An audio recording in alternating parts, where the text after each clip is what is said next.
News Talk Breakfast. In association with AIR. Seamless connections with Ireland's #1 broadband provider. Animals are being brutalised in order to protect humanity. That is the view of Green MEP Ciarán Cuffe, who says testing on animals for scientific or medical research should be banned and banned fast. Ciarán is joining us on this morning, as is Tomás Ryan, Associate Professor in the School of Biochemistry and Immunology at Trinity College Dublin, where indeed some animal testing goes on. And you're both very welcome to the programme this morning, gentlemen. Can I come to you first, Ciarán? Just outline for us briefly your issues. Are they all down to ethics? You don't see any value in testing on animals for any reason? No, absolutely. I do see a value in doing it, but I think we need to move as soon as we can towards phasing it out. Within the European Union, we've seen some fantastic progress over the last 20 years. We had a seminal directive back in 2010, which helped us move away from, for instance, using animals to test cosmetics. And of course, that was welcome.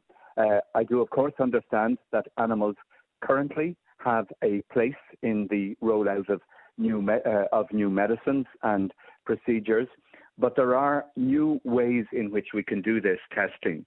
And I am concerned from an ethical point of view because around 10 million animals are used for animal testing every year. And just in terms of using sentient beings to test things in order to help humanity, I think there are moral questions over this, and I think we need to speed up our phase out. We had hoped that over the last decade there would be a move towards phasing, towards reducing the amount of animals used.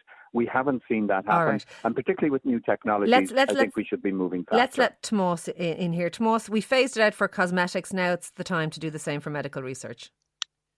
Well, I welcome that it has been phased out for cosmetics because that would be non-essential animal research. The problem is that so much medical research that we need to be doing now requires animals. We can study disease in humans and we can learn a lot from studying pathological states in humans that are unfortunate enough to suffer from, say, Alzheimer's disease or multiple sclerosis or cancer.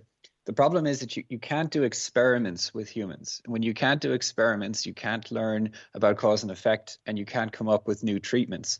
And when you're dealing with, say, single cells in the lab, there's certain things you can learn. But when you want to learn about an organ, about liver problems, about lung problems, about brain problems, the only way you can do that is to study an organism that has a functioning pair of lungs or a liver or a brain. So do you believe it will never be phased out entirely for that reason, Tomás?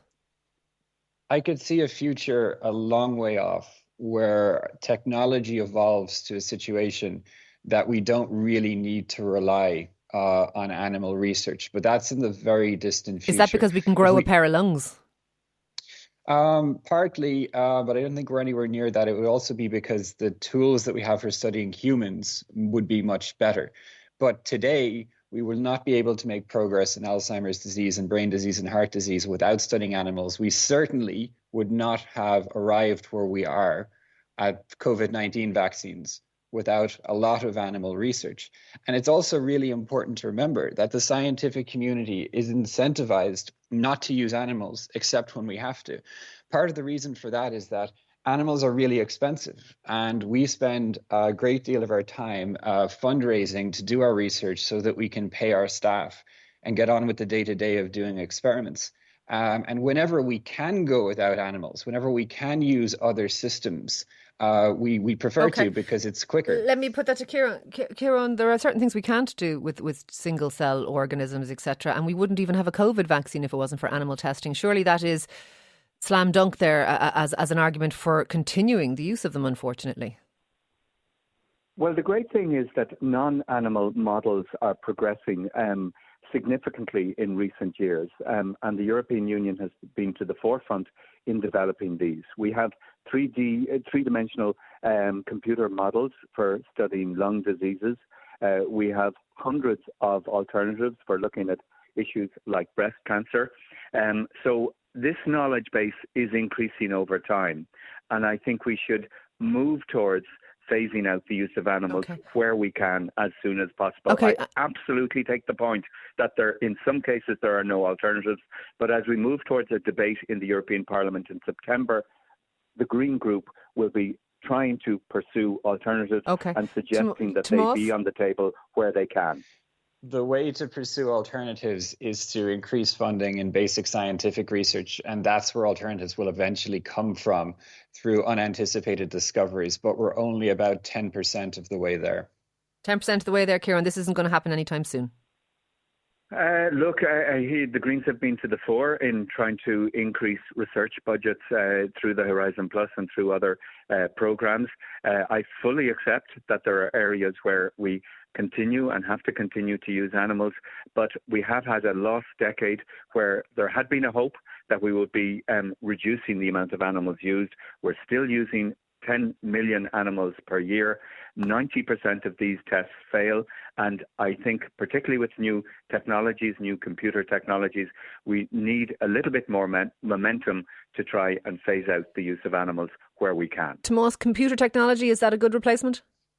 Not yet. I mean, it helps, but there is no computer program that can simulate how a brain works. There's no computer that can simulate exactly what's happening in cancer. If you knew how these things worked, then they wouldn't be problems. So computers are helpful tools, but science is about doing experiments. And Kieran Cuff is quite right that most scientific experiments fail. That's how we learn. We are always wrong in science, and we make progress by being a little bit less wrong at each stage. That's what produces vaccines. And let's remember that we live in a world where we eat a lot of meat, and that's non-essential. So we need to remember that when you're in an agricultural society, I think it's completely appropriate to be ethically using animals for things like vaccine research. Look, gentlemen, we'll have to leave it there, unfortunately, this morning. That is Green MEP Kieran Cuff there and Associate Professor Tomás Ryan from the School of Biochemistry and Immunology at Trinity. Let us know what you think. Is it time to phase out animal testing for now, there's already gone for cosmetic reasons, but for scientific and medical research, is it time to phase it out? Or do we simply need it? And that's how the world works. 53106 at a cost of 30 cents.